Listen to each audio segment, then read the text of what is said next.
கல்யாணம் ஃபிக்ஸ் ஆயிடுச்சா? தமிழ் மேட்ரிமோனிக்கு தேங்க்ஸ் சொல்லணும். 26 வருஷத்துக்கு முன்னாடி இதே தமிழ் மேட்ரிமோனி மூலமா தான் இவ அம்மாக்கும் கல்யாணம் பண்ணேன். கல்யாணம்னாலே தமிழ் மேட்ரிமோனி தான். எம்ஜிஆரே எங்க பரங்கி திமுக இருக்கும்போது 2 முறை பரங்கிமலையில் இன்னொரு தனியா கட்சி ஆரம்பிச்சாலும் மதுரைக்கும் அருப்புக்கோட்டைக்கும் திண்டுக்கலுக்கும் தானே போனாரு. சென்னையை நம்ப மாட்டேன்ட்டார்ல. சென்னையில் அவர் ஜெயிச்சது திமுக கோட்டைங்கிறது அவருக்கு தெரியுது. அவர் தனியாக கட்சி ஆரம்பிச்சப்போ அவருக்கான இடங்கிறது திண்டுக்கல், மதுரை, அருப்புக்கோட்டைன்னு அங்கிட்டு போயிட்டார் அவர். அது இன்னைக்கு வரையும் எம்ஜிஆருக்கான மாசம். விஜய் வந்து எதனா அடையாளப்படுத்தி வச்சிருக்காரு இந்த தொகுதியெல்லாம் நமக்கு வெற்றி வாய்ப்புக்கான தொகுதி அப்படின்னு. அந்த மாதிரிலாம் பார்த்தா அதான் ஓவராலாக எல்லா இடத்துல அதாங்க சொல்கிறேங்க. உங்களுக்கு வந்து எம்ஜிஆருக்கான கான்செப்ட்டுங்கிறது எங்கேருந்து வருது? எங்கெல்லாம் கலைஞர் எதிர்ப்புக்கான ஓட் பேங்க் இருந்ததோ அங்கெல்லாம் ஜெயிச்சாங்க. மேற்கு மண்டலம், தென் மண்டலம் ரெண்டுமே திராவிட எதிர்ப்பு இதெல்லாம் இருந்தது. அதனால் காங்கிரஸ் ஓட்டு, ஸ்தாபன காங்கிரஸ் ஓட்டு, சுதந்திரா கட்சி ஓட்டெல்லாம் ஒரு மாதிரி மிக்ஸ் ஆகி ஏடிஎம்கே வந்து வலுப்படுத்துச்சு.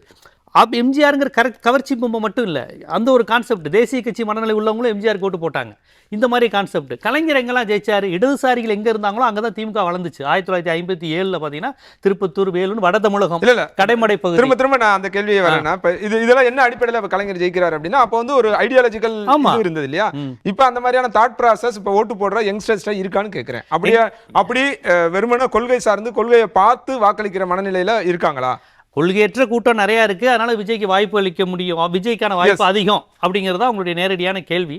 ஆனால் நம்ம தமிழ்நாட்டு மக்கள் அந்த அளவுக்கு குறைத்து மதிப்பிட வேணாம்.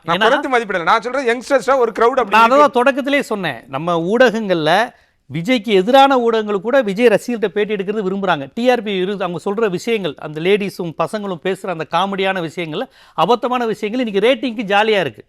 விஜயை விமர்சனம் பண்ணி பேசுவதற்கு நீங்கள் வேறு ஒன்றும் இல்லை, விஜய் கட்சிக்காரங்க பேசினாலே போதுங்கிறேன். அந்த கட்சிக்கு இப்போ திமுக விமர்சிக்கிறதுக்கு திமுக எதிராக யார் யார் வரலாற்றில் என்ன பேசியிருக்காங்கன்னு நீங்கள் படிக்கணும்.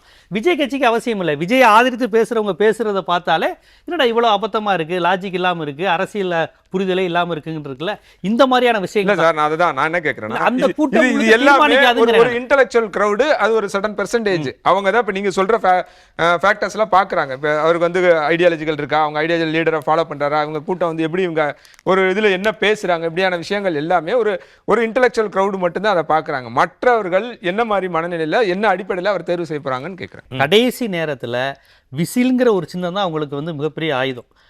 கேண்டிடேட்டு வேறு யாருமே முகமே இல்லைங்கிறது வந்து ஒரு மைனஸ் தான். அவங்க அதையே ப்ளஸ்ஸாக சொல்கிறாங்க. ஏன்னா 234 தொகுதி விஜயை மட்டும்தான் மனசில் நிறுத்தோன்னு சொல்கிறாங்க.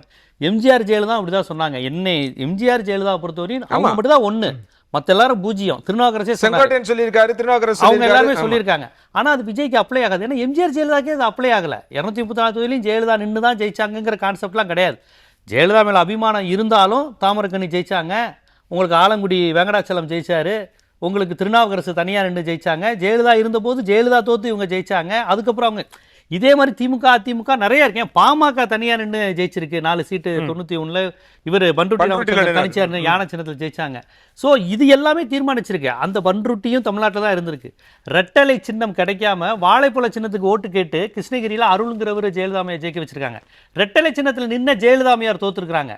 அதனால் சின்னத்துக்கு ஒரு வலிமை உண்டு. அதை தான் பார்த்திபன் சார் அழகாக சொன்னார். கை சின்னம் நிற்கிது, ரெட்டலை நிற்கிதுங்கிறப்ப உங்களுக்கு வந்து திமுக கூட்டணி தான் அங்கே வாய்ப்பு அதிகம் இருந்தாலும் கூட சின்ன வலிமைங்கிறப்ப அங்கே வந்து ரெட்டலைக்கு ஒரு ரோல் உண்டு.